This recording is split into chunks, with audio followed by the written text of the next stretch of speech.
a fraud problem that's affecting enterprises significantly. And through this discussion, I'm really confident we'll be able to help put perspective around this challenge and where the technology can help stop these types of issues and potentially at least make everyone aware of where exposure is being exploited and all the different enterprises are receiving these challenges. My name is Maurie Munro. I'm the Vice President of Enterprise Sales here at Transaction Network Services. And Krishna, real quick. Hey, good morning, everyone. This is Krishna here. I'm the Senior Director, Product Manager, especially for both call enrichment services and call protection services, basically, around the enterprise voice security. All right to you. Great, thank you.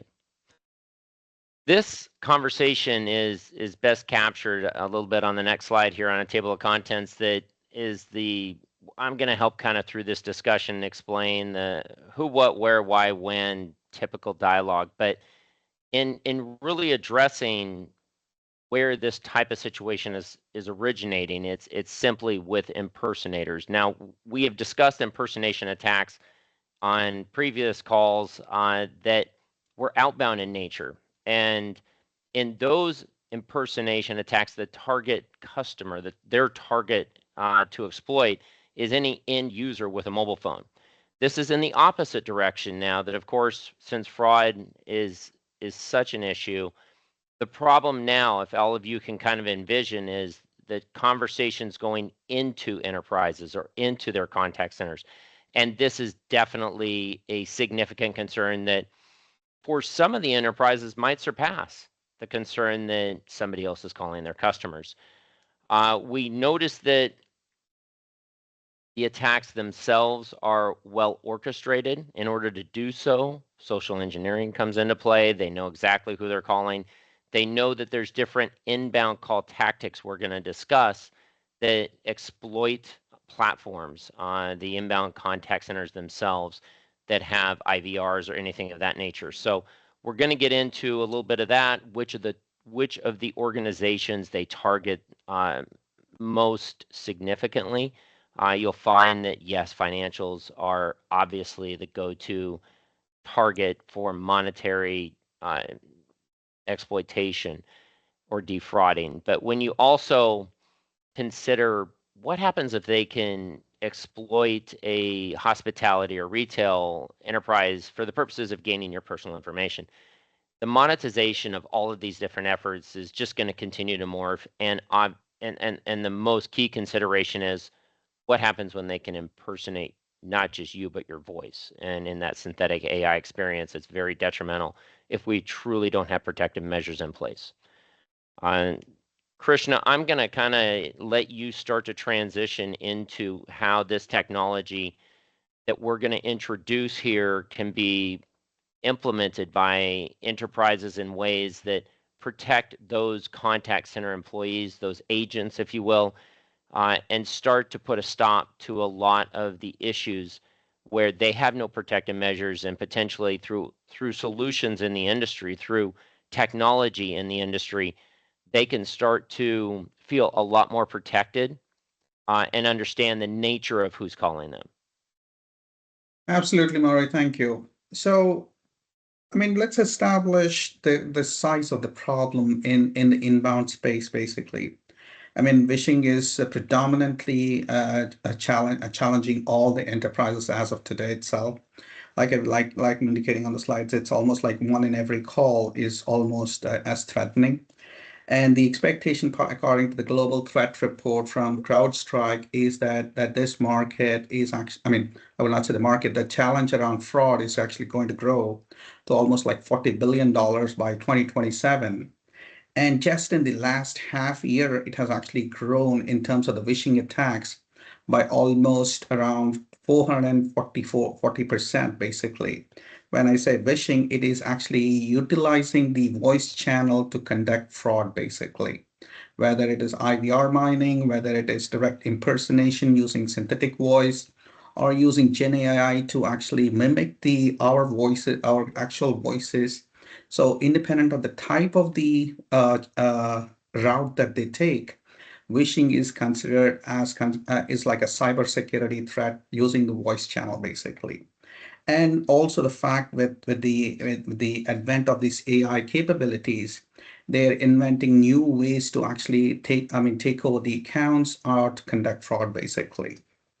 And these are all mainly happening at the contact center as we speak.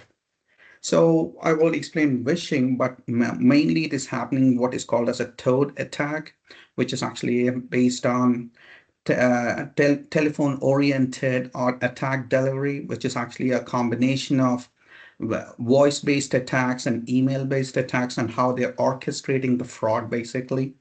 And also the biggest challenge is that it is not just about doing spoofed calls, but it does also come up to the challenge of impersonation, which is posing as somebody to extract information or actually establish trust that you are that person in the process of doing the account takeover and actually resulting in fraud basically. And apart from these, they are also utilizing voice channel as an attack, which is called as a TDAS attack, by occupying the channels of the contact centers whereby real customers or legitimate calls are not getting serviced. That actually is leading into customer frustration and also operational losses for the brand because they're not actually catering to their customers. So there are several challenges around how these fraudsters are actually utilizing all these capabilities to attack us different scenarios basically. That leads to what is happening because of these attacks basically. Like I have just explained, the customer service is actually frustrated because they are actually dealing with calls that they don't really need to deal with. And that actually caters to the challenge of actually treating customers in a bad way, leading to bad customer experience. And also in the process, sometimes they are vulnerable. Humans are also vulnerable to be attacked and extracted from information from. That actually results in revenue losses. And all of these three factors lead into what is called as a result in brand challenges and brand reputation. This is what is actually causing one of the major challenges in the voice channel part of contact center basically. So one of this actually leads to how are we dealing with how can we address this now. Awareness is the first part. Hey, we do have weaker enterprise voice channel security because we're still dealing with what is called as knowledge-based authentication, which is actually asking questions about personal information that the enterprise already knows. But this is information that people are able to gather from either social engineering or from dark web or from hacks that have happened, basically. And the past investments are not keeping up with the evolution happening in the fraud tactics, basically. And this leads to vulnerability in enterprise IVR systems.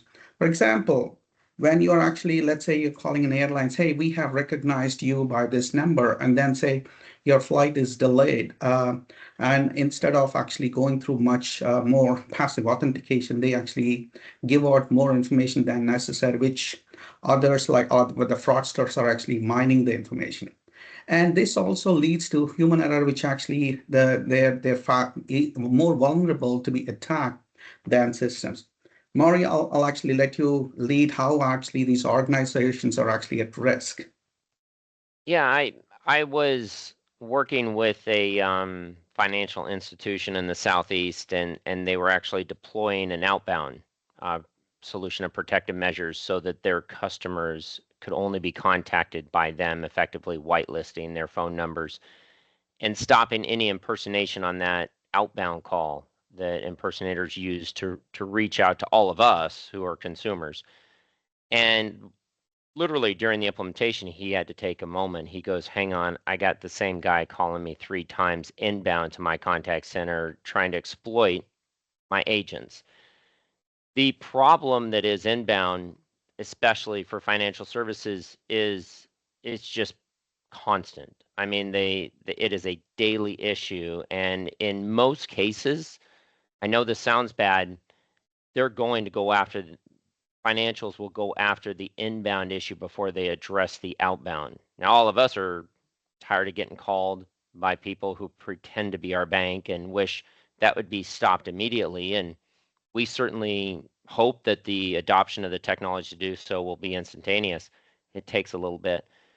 But the inbound, think about somebody transferring money out of your account and it's not you and some other person initiated it per se, pretending to be you, and the impact to compliance, to regulatory, to whatever the banking protocols are to stay in good graces from monetary or fiduciary responsibilities they have because they have your money. It's a bad thing when their agents get tricked, and the downward spiral of that issue is they have to remediate that cost and certainly eat that. It's a financial impact to banks at all levels, and as the higher tier one level banks secure themselves, the problem goes where? Down into regional and local banks that also need to protect themselves, but may not be aware of the different solutions. And it takes time to learn and make good decisions. So that is a very relevant, very, very real issue that we all are participants within, wishing we weren't. Look at healthcare, retail, and hospitality. You get into a lot of PII, you get into your individual information being exploited.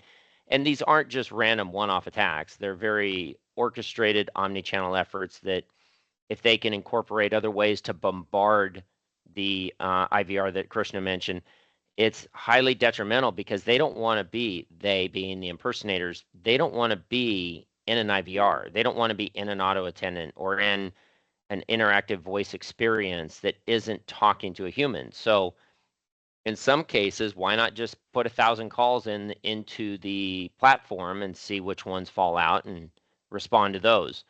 These are all the different attack traits that are used, and these organizations that you see here, these verticals are all highly exploitable. Krishna, next slide. Yeah. So basically, what do they need from their inbound call protection? I mean, this is the cybersecurity and regulatory that I mentioned is first and foremost on their minds. One of the interesting topics that I was presented with was we know that banks have insurance. However, it's covering any potential situation where they can be protecting their customers. It's required as part of compliance and regulatory. The thought that somebody had that mentioned to me was, so if they deploy these solutions, these protective measures, could they get a break on that insurance? Personally, I don't know. I haven't talked to enough banks to kind of find out or how that insurance is applied. But being more prepared, I'm sure satisfies not just you, the consumer, or the enterprise, but it's got to protect the insurance companies as well. Because I even did have a bank say, we've got a level of protection. I go, what happens when they go over that? You're now exposed, and the technology and advancements of impersonators in all likelihood will exceed even what somebody has as their minimum expectation. The fraud and identity theft is an obvious nature of the issue.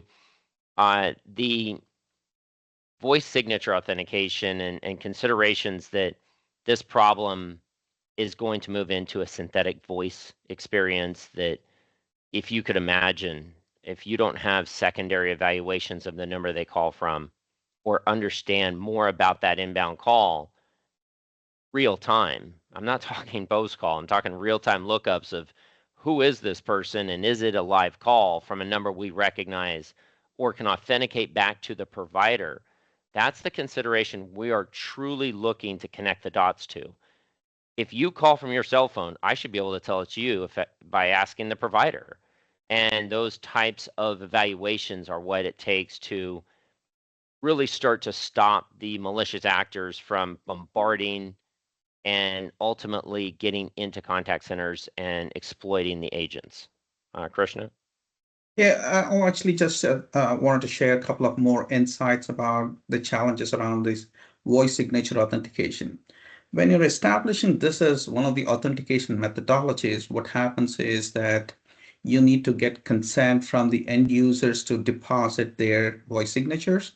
So there are a couple of challenges around here. The amount of security incidents around the world, these actual voice signatures might end up with the bad actors, which actually will result in Gen AI based solution. I mean, I would say Gen AI based practices actually utilizing these voice signatures to actually train the models to do the impersonation for them.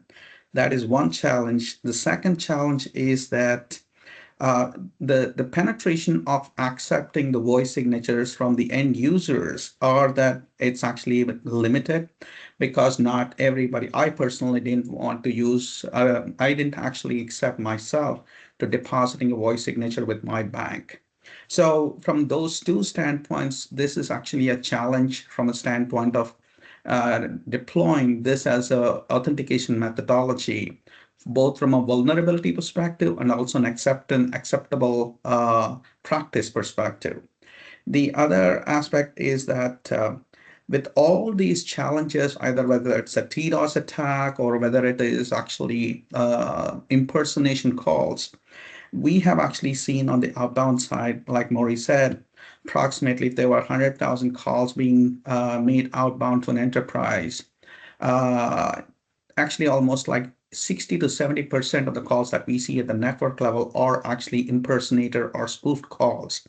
Only 30% of those calls were actually from the enterprise.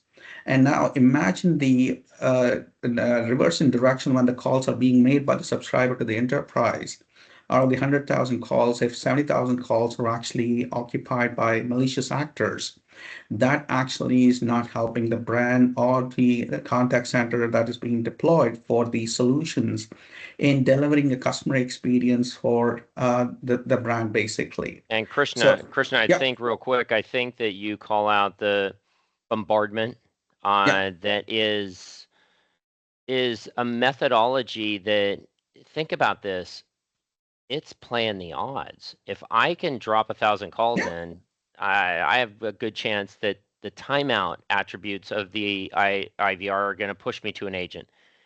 What are those 1,000 calls doing to the billing methodologies that maybe that customer is paying on a concurrent basis or whatever their yeah. agreement is in that contact center? It's trashing good technology through bad people's intentions. And it's also a methodology on the outbound that if I can call 1,000 people, two or three of them are going to be gullible enough to send me money and do different things that outbound impersonation is justified, and that's how come they keep doing it.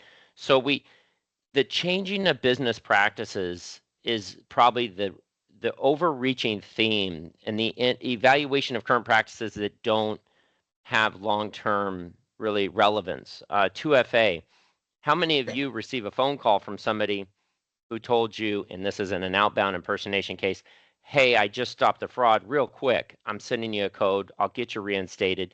Just read me back the code. 2FA is, I'd recommend not reading the back of that code because they're about to access your email and change the password, and either that or just port your phone. But 2FA has limitations now through the exploitation of it that somebody better be, banks in particular, stopping that process.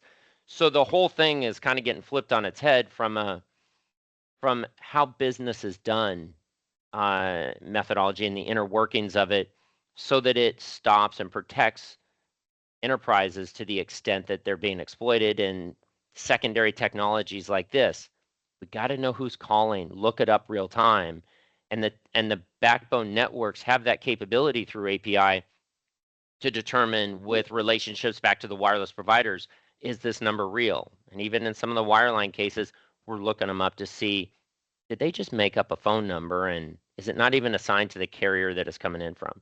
So, Krishna. Hey, and again, these are all awareness is one part of it. In readiness, we have to actually adopt technologies that are more deterministic, as well as actually processes that are actually where people are trained to handle these kind of malicious calls, basically. So what do we want to accomplish in this case is by adopting these technologies and processes to provide a 360 degrees protection both on the inbound and outbound. But on the philosophy behind all these technologies is to adopt zero trust policy, wherein you're actually trusting every call, but also verifying every call. And that actually leads to these passive authentication technologies that will actually lead to better customer experience, and also they will help actually handling more legitimate calls than the fraudsters basically, and actually decrease the overall attack vector on the voice channel basically. And these voice firewalls and spam detection algorithms basically get rid of all these unwanted calls on the contact center queues, whereby they are translating into what I call as better customer experience, better customer agent efficiency, and also overall protection for the brand, basically. And this is how we want at least bring awareness to the industry about how this is becoming a huge challenge where voice channel needs to be recognized as a cybersecurity threat from a CISO perspective, and also to actually make aware that this is a real problem and that is actually shooting up to be a $40 billion problem by 2027. And today it might be a little less, but this is what is evolving in terms of fraud across the industry.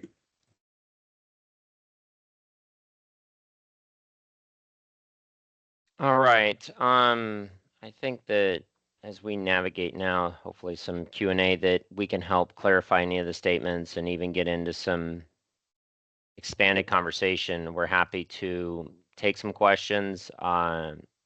Sarah, I think you might be seeing those right now if we've got some.